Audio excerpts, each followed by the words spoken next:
Welcome back. This channel exists because of your support. Subscribe, hit like, and share your thoughts in the comments. Now let's get into the story. I arrived at my in-laws' house in Highland Park 3 hours ahead of schedule on Christmas Eve, and the conversation I heard through their partially open dining room window obliterated 9 years of marriage in under 90 seconds.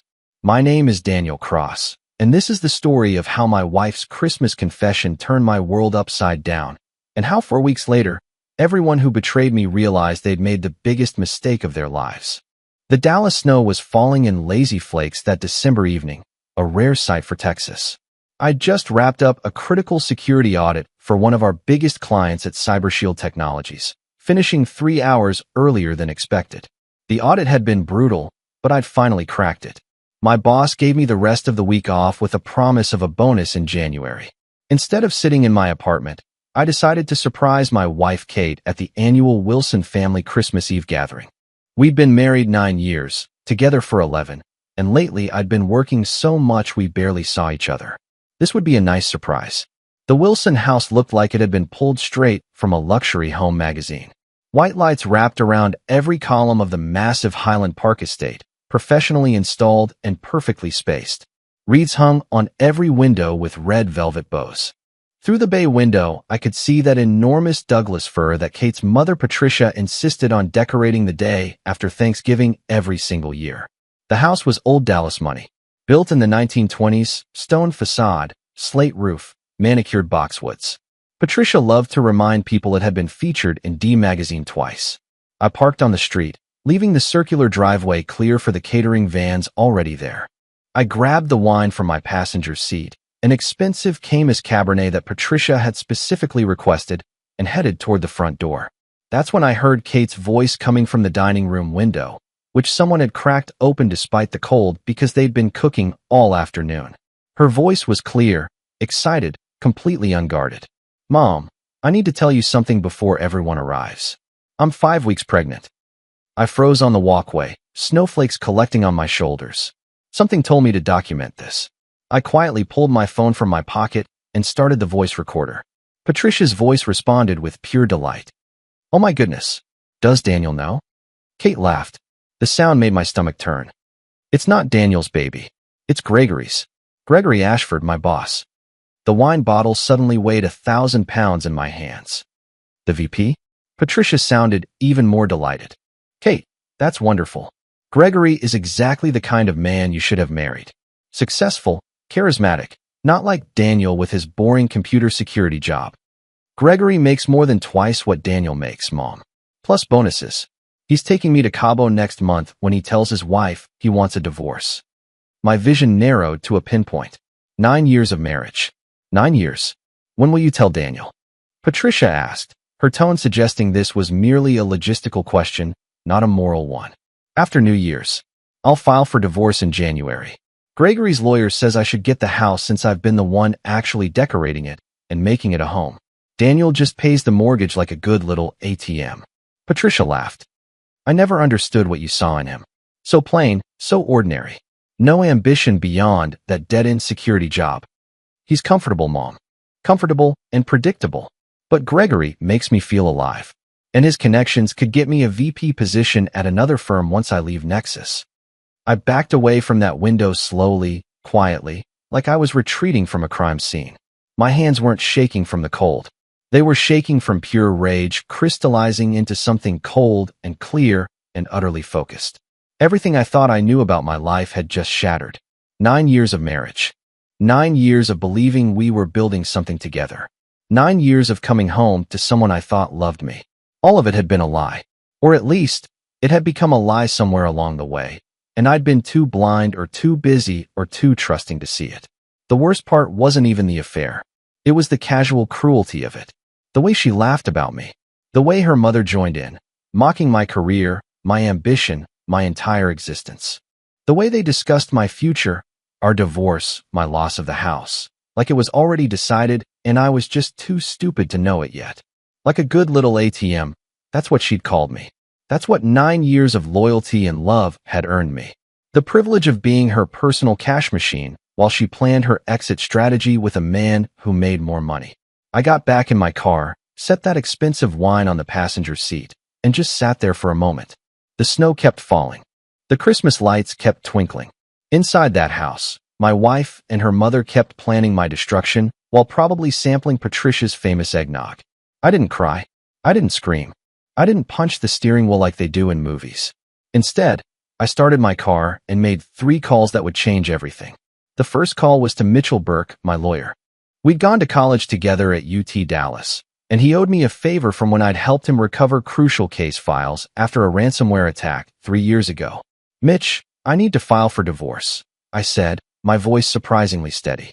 My wife just told her mother she's 5 weeks pregnant with her boss's child. I overheard the entire conversation 5 minutes ago. The relaxed holiday tone vanished from his voice. "Jesus, Daniel. I'm so sorry. Are you absolutely certain about what you heard?"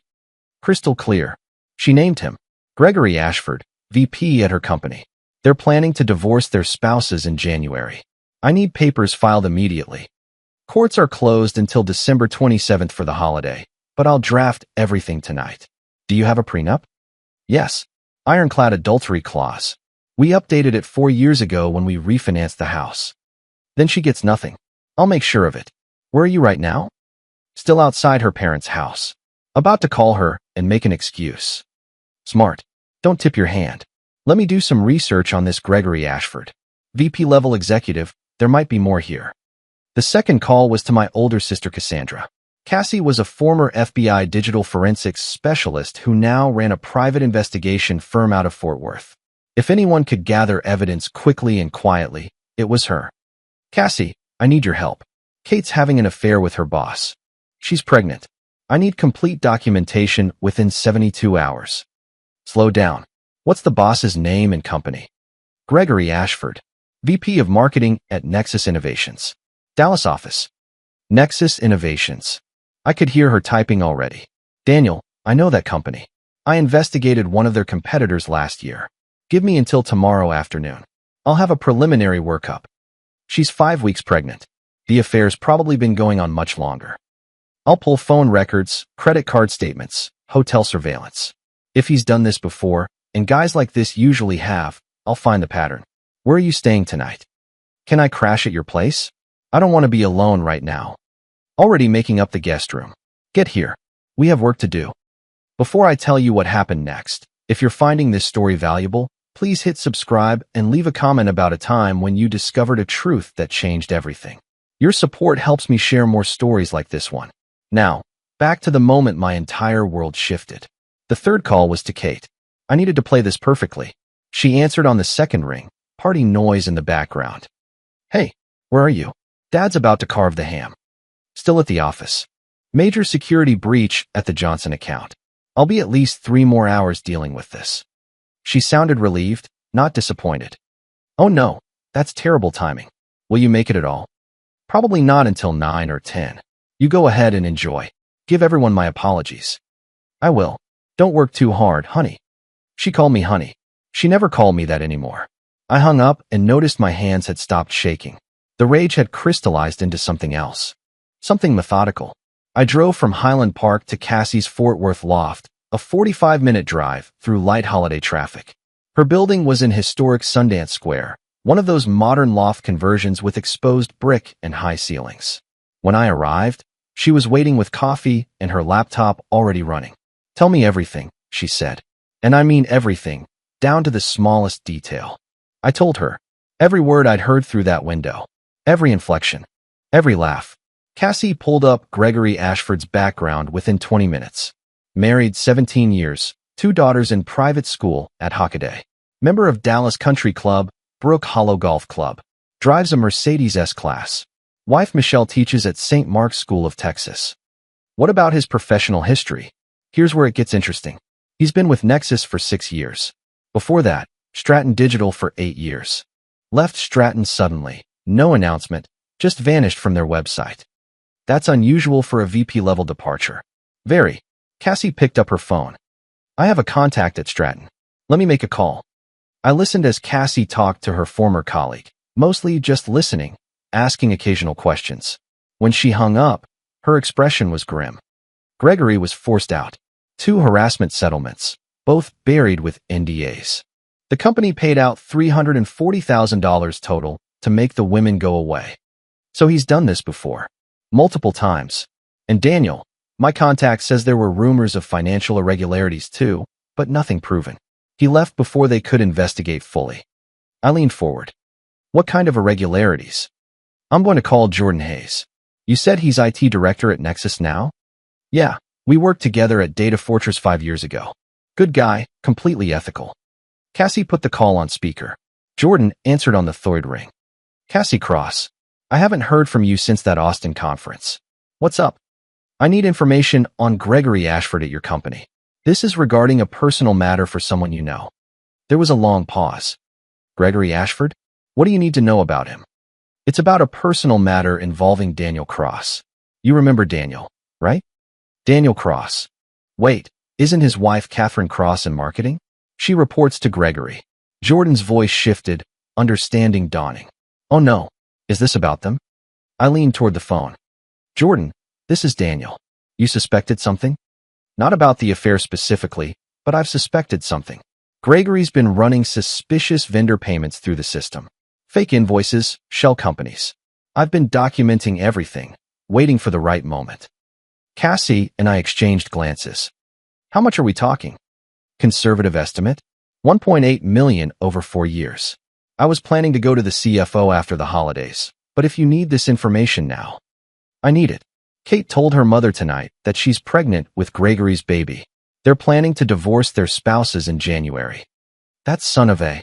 Jordan's anger was palpable. Daniel, I'll send you everything I have. Encrypted files, fully documented. Bank transfers, fake vendor registrations, the whole setup. Cassie spoke up. Jordan, this could go federal. Are you prepared for that? I've been waiting for someone to give me a reason to pull the trigger. Consider this my Christmas gift to Daniel. I spent Christmas Day at Cassie's loft, while Kate sent me increasingly worried text messages that turned to annoyance. Where are you? At 7 in the morning. Are you still at work? At 9. Please call me. I'm getting worried at 10:30. I responded vaguely about the security breach, about clients threatening lawsuits. Each lie came easier than the last. Cassie worked through the night and all Christmas Day, calling in contacts across Dallas and Fort Worth. She had friends everywhere. Hotels, private security, tech specialists. She operated with surgical precision. By noon on December 25th, she had a folder over 200 pages thick.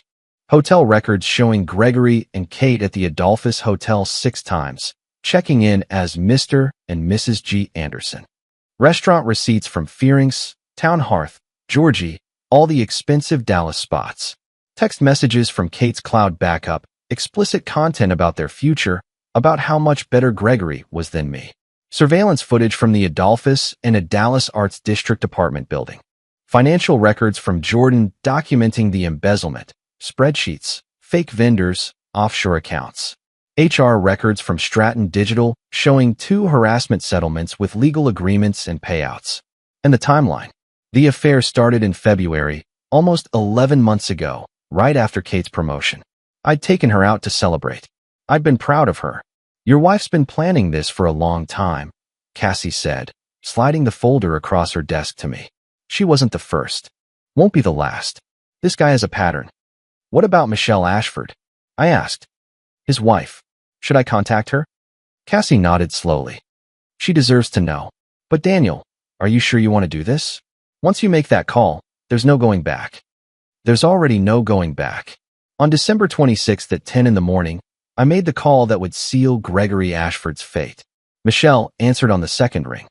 Hello? Mrs. Ashford, my name is Daniel Cross. I don't know you, but I'm married to one of your husband's employees, Catherine Cross. I'm calling because we need to discuss your husband. There was a long pause. I heard background noise stop as she moved to a private room. What about Gregory? He's been having an affair with my wife for almost a year. She's pregnant with his child. I discovered this on Christmas Eve, and I have extensive documentation. How extensive? Hotel records, photographs, text messages, restaurant receipts. Everything you would need for divorce proceedings. Her voice was steady, almost unsurprised. Mr. Cross, I've known Gregory was unfaithful for at least 5 years. I've stayed because of our daughters and because I had no proof. But a pregnancy, that changes things. What else do you have? Evidence that he's been embezzling from Nexus Innovations.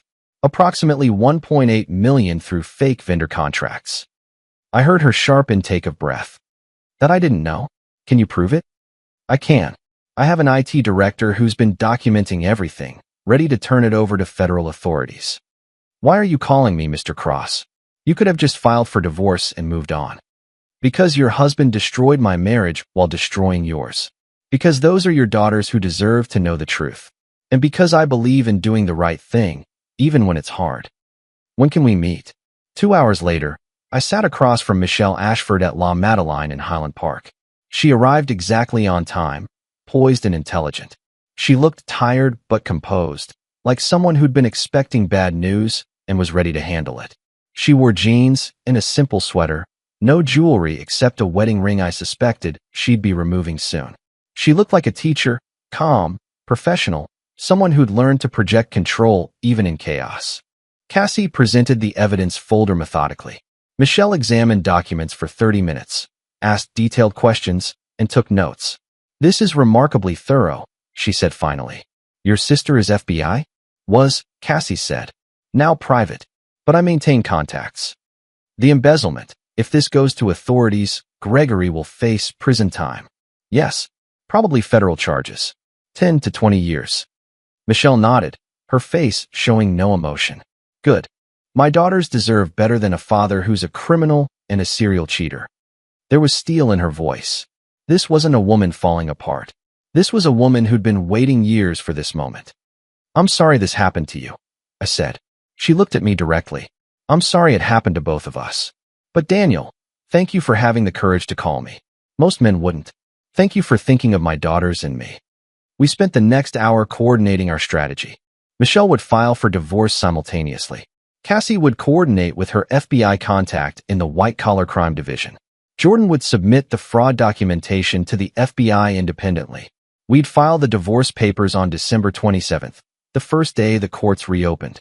And we'd make sure Gregory and Kate were served in the most public, humiliating way possible. December 27th arrived cold and clear. At 8 in the morning, Mitchell filed the divorce petition in Dallas County Court. Grounds: adultery with complete documentation. The prenup was ironclad. Kate would get 0 assets, no alimony, no claim to the house or my retirement accounts. The process server arrived at Nexus Innovations at 10 o'clock. Kate was in the quarterly marketing review meeting. 12 people were present, including Gregory Ashford. The server walked into the conference room. Catherine Cross. Yes? You've been served. According to Jordan, who watched from his office across the hall, Kate went white as a sheet. She looked immediately at Gregory with pure panic in her eyes. Gregory tried to play it cool, suggesting they take a 10-minute break so Kate could handle her personal matter privately. But the damage was done. Everyone in that room knew exactly what divorce papers looked like. And office gossip spreads faster than wildfire in a Texas drought. Kate gathered the papers with shaking hands and fled to her office on the 3rd floor, shutting the door behind her. She sat at her desk, staring at the petition, her carefully constructed future crumbling on legal letterhead. By lunch, everyone at Nexus knew Kate Cross was getting divorced. By early afternoon, they knew it was because she was having an affair with Gregory Ashford. At 11:30 that same morning, the FBI arrived at Nexus Innovations. Special Agent Robert Wall led a team of 4 agents straight to the receptionist. We're here to see Gregory Ashford. Gregory walked to the lobby, confident it was a misunderstanding. Some accounting question. Maybe something about the quarterly reports. Gregory Ashford, you're under arrest for wire fraud, embezzlement, and money laundering.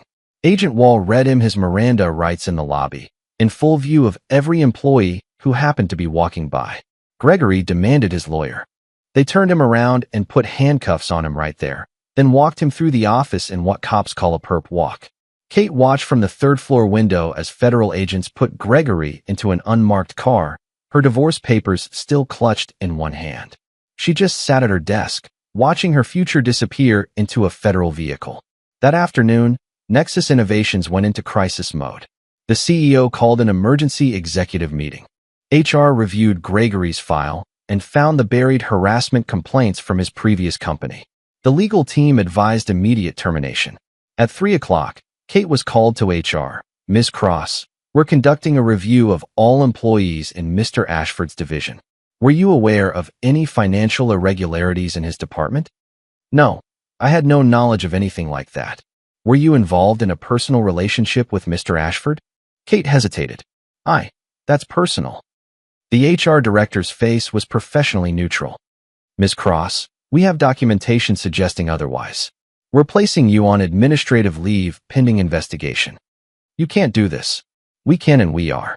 Please collect your personal belongings and surrender your access badge.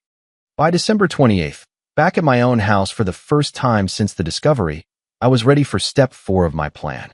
This one was personal. I prepared a special package for Patricia Wilson. Inside was a complete transcript of the Christmas Eve conversation I'd overheard. You see, when I first heard voices through that window, I'd activated my phone's voice recorder. I had every word they'd said. I sent copies to Reverend Thomas Patterson at Highland Park Presbyterian Church, where Patricia volunteered, to the president of the Preston Hollow Garden Club, where Patricia served on the committee, to the Dallas Women's Auxiliary Board, where Patricia was events coordinator. And I sent a copy to Frank Wilson, Patricia's husband, at his office.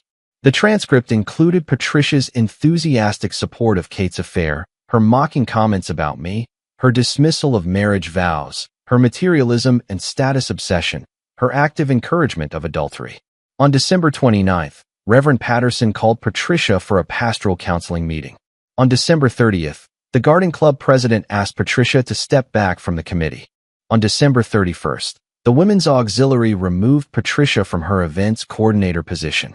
On January 2nd, Frank Wilson checked into the Crescent Hotel downtown. He left a note for Patricia. I married a woman with integrity. I don't recognize who you've become. Meanwhile, Mitchell presented settlement terms to Kate's lawyer. They tried to negotiate. Mitchell shut them down immediately. Your client committed adultery. The prenup is clear. She receives her personal clothing, her car, and whatever is in her individual checking account. That's approximately $3,400. Kate's lawyer protested. She needs somewhere to live. She's pregnant. That's not my client's problem. The child isn't his. She should discuss living arrangements with Gregory Ashford. Oh wait, he's in federal custody. The settlement was finalized. Kate got nothing. The house stayed with me. My retirement accounts were protected. No alimony. No spousal support. On January 3rd, Gregory had his bail hearing. The prosecutor argued he was a flight risk because they'd discovered offshore accounts. Bail was set at $500,000. Michelle refused to post it. Gregory remained in Dallas County Jail. On January 15th, a federal grand jury handed down an indictment. 14 counts of wire fraud, 8 counts of money laundering, 6 counts of embezzlement. Potential sentence, 25 to 30 years in federal prison. Nexus Innovations filed a civil suit for $1.8 million plus damages. Michelle filed for divorce, seeking full custody of their daughters and all marital assets. Sophia and Emma Ashford, ages 14 and 11, learned their father was a criminal and a serial cheater. Michelle got them into therapy immediately. 3 weeks after I discovered the truth, Kate's termination from Nexus became official. The reason listed was departmental restructuring. The actual reason was company liability and her relationship with an arrested executive. Kate applied to 15 marketing positions in Dallas. No callbacks. Word had spread through the industry faster than she could have imagined. She moved into a small apartment in Garland, a budget suburb northeast of Dallas. She had to sell her Audi Q5 to pay legal fees and bought a used Honda Civic. The pregnancy was progressing, and morning sickness made everything worse. She tried to contact me 47 times. I blocked every call. She tried to visit my house. I called the police for trespassing. She reached out to old friends. Most of them ghosted her after hearing the story. 6 weeks after discovery, Patricia Wilson's consequences deepened. Frank filed for legal separation. The church removed Patricia from all volunteer positions. Her social circle evaporated. She attempted to contact me through Mitchell. His response was brief. My client has no interest in communication with your family. Patricia showed up at my workplace. Security escorted her out. I filed a restraining order.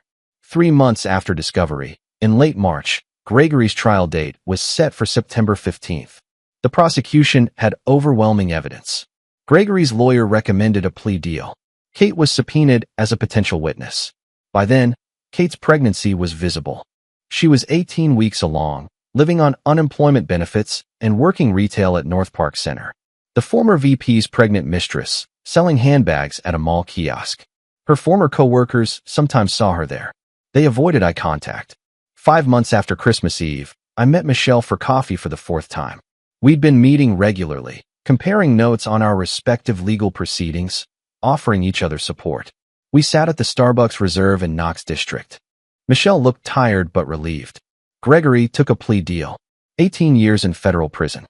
How are the girls handling it? Better than expected. Sophia is angry, Emma is confused. But they're both in therapy, and we're moving forward. And you? Relieved. Exhausted. But free. The divorce is final next week. I get the house, full custody, his retirement accounts. He'll have nothing when he gets out. I'm glad you're okay. She smiled. I wanted to thank you again. If you hadn't called me that day, I might have stayed in denial for years. We helped each other. Michelle paused, looked down at her coffee, then back up at me. Daniel, I know this might be too soon, but would you want to have dinner sometime? Not as people dealing with divorce logistics. Just as two people who might enjoy each other's company. I thought about it. Really thought about it. Could I trust someone again? I'd like that. But can we take it slow? I'm still processing everything. Slow is perfect. 8 months after discovery, my divorce from Kate was finalized. I took Cassie to dinner at Fearing's, the same restaurant where Kate and Gregory had their affair dinners. The irony wasn't lost on either of us. You handled this perfectly, Cassie said, raising her glass. No violence, no illegal activity, just systematic legal destruction. I learned from the best. So what's next? I'm having dinner with Michelle tomorrow. Actual date, not coffee meeting. Cassie smiled. Good. She's good people. Smart, honest, been through hell, and came out stronger. Like me. Exactly like you. 10 months after discovery, I ran into Kate at the Whole Foods on Lover's Lane. It was a Saturday afternoon, and I was picking up groceries for dinner with Michelle and the girls. I turned the corner from the produce section into the baby aisle, and there she was. She was pushing a stroller with a baby boy visible, maybe 2 or 3 months old, bundled in a blue blanket despite the Texas heat outside. The stroller was one of those cheap umbrella types you get at Target, not the expensive European brand she'd once insisted we'd buy when the time was right. The time had never been right with me, apparently, but it had been right with Gregory. She looked exhausted in a way that went beyond new motherhood. She'd aged well beyond her 34 years. Her hair, which she'd always kept perfectly highlighted and styled, was pulled back in a messy ponytail showing at least an inch of roots. She wore cheap clothes, the kind you get in multi-packs from discount stores, stained with what looked like baby spit up. She had dark circles under her eyes that no amount of concealer could hide, though it didn't look like she was wearing any makeup at all. This was the woman who used to spend 2 hours getting ready for dinner parties. The woman who'd had a standing appointment at the best salon in Highland Park. The woman who'd mocked my boring computer security job while spending my money on luxuries. She saw me and froze, her hands gripping the stroller handle so tight her knuckles went white. Daniel, wait, please. Can we talk? Against my better judgment, I stopped and turned. Maybe I wanted to see this up close. Maybe I wanted to confirm that karma was real. What do you want, Kate? I wanted to say I'm sorry. For everything. For the affair, for what I said about you, for all of it. I was so wrong about everything. About Gregory, about what mattered about you. I threw away something real for something that was just fantasy, and now I'm paying for it every single day. I looked at her and felt absolutely nothing. No anger. No hurt. Not even satisfaction at seeing how far she'd fallen. She was just a stranger now, someone I used to know in another life. Okay. That's all. Daniel, I'm trying to apologize. I'm trying to tell you that I know I was wrong, that I regret everything, that if I could go back. But you can't go back. None of us can. What else is there to say? You made choices. These are the consequences. We're done here. Don't you want to know about the baby? His name is... No. The word came out harder than I intended. He's Gregory Ashford's son. He's your responsibility, not mine. I don't want to know his name. I don't want to know anything about him. That's your life now, not mine. Gregory's in prison. I'm doing this alone. It's so hard, Daniel. I have no money, no job prospects. My mother won't speak to me. I'm working 2 retail jobs and barely making rent, and I'm so tired all the time, and I have no help, and none of that is my problem. You wanted Gregory. You wanted his lifestyle, his status, his money. You got pregnant with his child. Those were your choices, Kate. You made them knowing exactly what you were doing. You mocked me to your mother. You called me a good little ATM. You planned to take my house.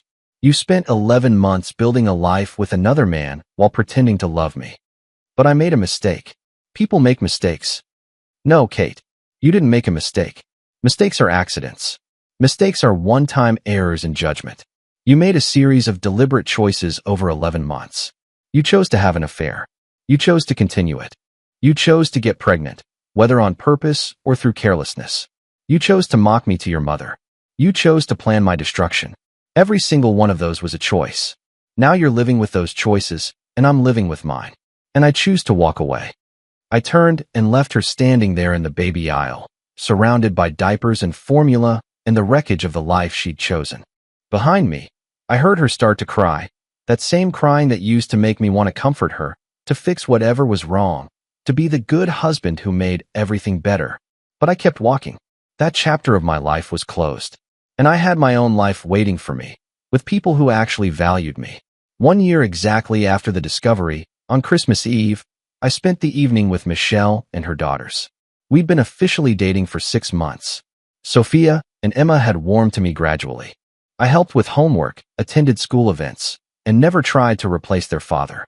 I just tried to be someone stable and honest in their lives. A year ago, we were both married to liars, Michelle said as we sat together after the girls had gone to bed. A year ago, I didn't know who I could trust. And now I know exactly who I can trust. 18 months after discovery, I proposed to Michelle at the Dallas Arboretum, in the Rosine Pergola where we'd had our first official date. Sophia and Emma were there. I'd asked their permission first, and they both said yes. Michelle said yes too. In July, Kate sent me a Facebook message. I saw you're engaged. Congratulations. I wanted to reach out one more time. Can we talk? I've changed. I'm in therapy. I want to apologize properly. I deleted the message without responding and blocked her on all platforms. Michelle saw the notification. Was that Kate? Doesn't matter. That chapter is closed. In August, Patricia sent a card to our engagement announcement. Wishing you both happiness. I hope we can move past our differences. I returned it unopened with return to sender. No contact desired, written on the envelope. On December 28th, just over 2 years after the discovery that changed my life, Michelle and I got married at Rosewood Mansion on Turtle Creek. The venue was elegant without being ostentatious, beautiful without being showy. Exactly what we both wanted. A celebration of something real, not a performance for social media. 40 guests attended. Close friends and family only. People who'd supported us through the divorces, through the healing process, through the slow rebuilding of our ability to trust. Cassie was my best person, standing beside me in a sharp navy suit, pride evident in her eyes. Sophia and Emma were junior bridesmaids in dresses they'd picked out themselves, looking nervous and excited and beautiful. Mitchell officiated, having gotten ordained online specifically for this occasion. He'd helped me destroy my old life legally and completely, and now he was helping me start my new one. The symmetry of it felt right. Frank Wilson attended, divorced from Patricia now and supportive of me in ways his ex-wife never was. He'd reached out months earlier to apologize for not seeing what Patricia was really like, for not standing up for me when he should have. We'd had coffee, talked, and I'd forgiven him. He'd been a victim of Patricia's manipulation too. Our vows focused on trust, honesty, and second chances. Michelle promised to always tell me the truth, even when it was hard. I promised the same. We promised to protect each other's hearts the way we'd failed to protect them in our first marriages. We promised to never take each other for granted. When Michelle said, "I do," her voice was strong and certain. When I said it, I meant it with every fiber of my being. This wasn't the naive optimism of a first marriage.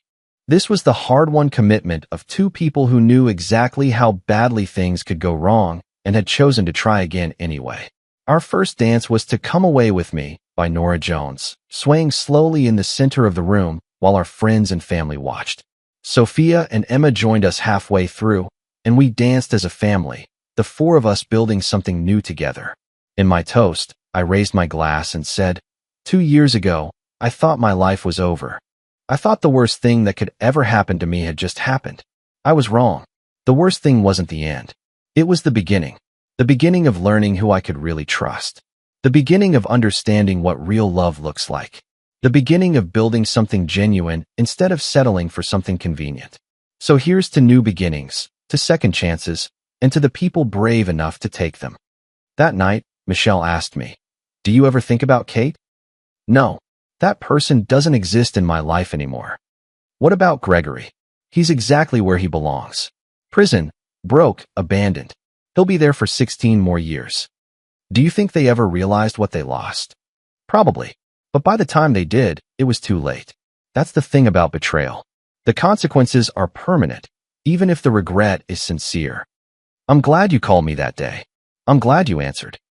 "Promise me we'll always be honest with each other, no matter how hard the truth is." "I promise. No more lies, no more secrets. Just us, building something real." The best revenge isn't destroying the people who betrayed you.